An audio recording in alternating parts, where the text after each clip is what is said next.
Salut à toi et bienvenue dans cette nouvelle vidéo. Aujourd'hui, je vais apporter des mises à jour qui ont été faites le 15 juin, telles que vous voyez ici. Déjà, si c'est ta première fois de me découvrir, je suis Arthur du blog Arthur au Canada. Sur cette chaîne, je partage mon expérience sur l'immigration. Je te partage des informations qui vont te permettre, n'est-ce pas, de concrétiser ton projet d'immigration. Et très bientôt, je parlerai également du business en ligne sur cette chaîne. Donc, si cette thématique t'intéresse, n'hésite pas à t'abonner, de partager la vidéo et aussi de cliquer la cloche de notification pour être informé des vidéos que je publie hebdomadairement. Et si tu veux en savoir plus sur le processus d'immigration rapide et facile que je conseille, clique sur le lien en bas de la vidéo et tu auras accès, n'est-ce pas, à un petit e-book qui va te donner les différentes étapes, n'est-ce pas, pour immigrer au Canada rapidement. Donc, pour revenir à notre sujet, on va parler des mises à jour qui ont été faites au niveau de la preuve de fonds pour immigrer au Canada. Ces mises à jour ont été faites le 15 juillet 2021. On va parler de ces mises à jour et également on va voir qui est touché par cette nouvelle modification. Déjà, au niveau de la preuve de fonds, vous allez remarquer ici, auparavant, la preuve de fonds était de 12 900, je pense, 13 dollars.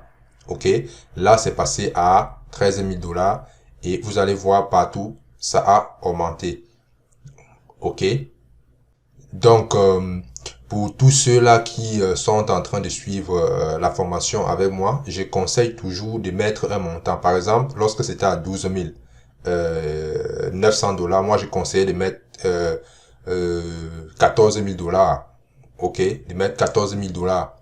14 000 ou bien même 15 000 dollars si les moyens le permettent. Donc, il faut toujours mettre plus, non seulement pour tenir compte du taux d'échange, mais également pour tenir compte des mises à jour comme celle-ci qui peuvent subvenir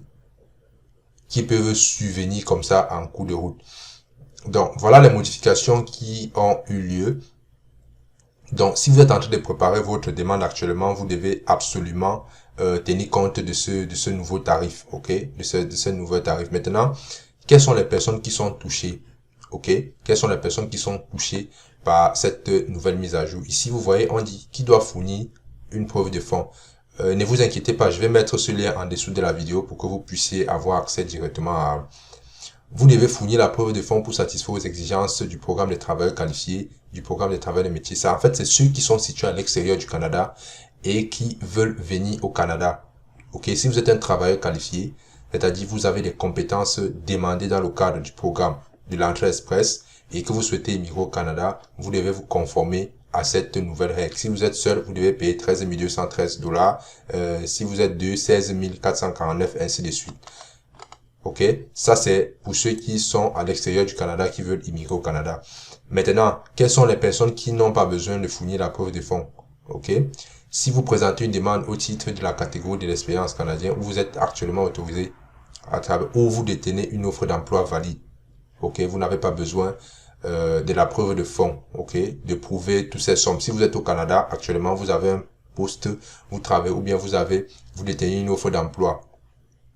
Ok, même si vous présentez votre demande dans le cadre des programmes des travailleurs qualifiés, ça veut dire même si vous êtes à l'extérieur du Canada et que vous présentez une demande dans le cadre du programme des travailleurs qualifiés de l'entrée express et que vous avez une offre d'emploi valide, vous n'avez plus besoin de fournir la preuve de fonds. Ok. Et un élément très important, c'est ce paragraphe. Et je vous invite vraiment à le lire. On dit, tenez à jour les montants des fonds dont vous disposez dans votre profil. Il se peut que le système détermine que vous êtes admissible à plus d'un programme. Vous ne savez pas toujours à l'avance le titre de quel programme vous serez invité à présenter. Donc, ok, ça veut dire que si actuellement vous êtes dans le bassin, ok, qu'on ne vous a pas encore tiré, je vous conseille de faire ces mises à jour, ok, d'ajuster votre preuve de fond dans le bassin si vous n'avez pas encore été invité. Maintenant, pour ceux qui sont invités, je ne pense pas que cette règle doit s'appliquer à eux.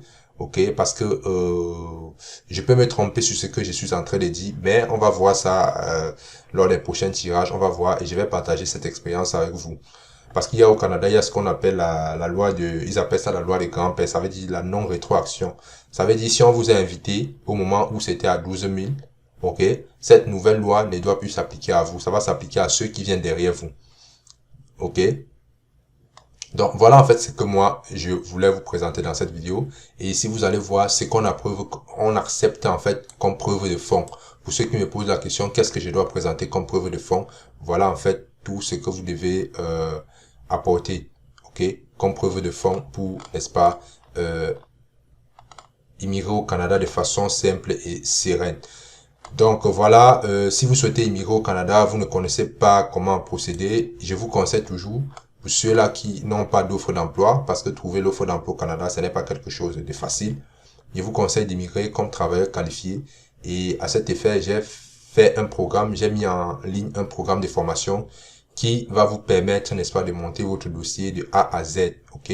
De A à Z de l'évaluation de votre profil, de la mise en place d'une stratégie à suivre pour obtenir votre invitation à la résidence permanente et également obtenir votre visa de résidence permanente. Si vous voulez en savoir plus, vous n'avez qu'à cliquer sur le premier lien en dessous de cette vidéo et vous aurez accès à la première vidéo qui va vous permettre dans un premier temps d'évaluer votre profil et de mettre en place des stratégies qui vont vous permettre d'obtenir, n'est-ce pas, votre visa de résident permanent. C'était tout pour cette vidéo. Abonnez-vous, partagez massivement cette vidéo et on se retrouve dans une autre vidéo. Merci.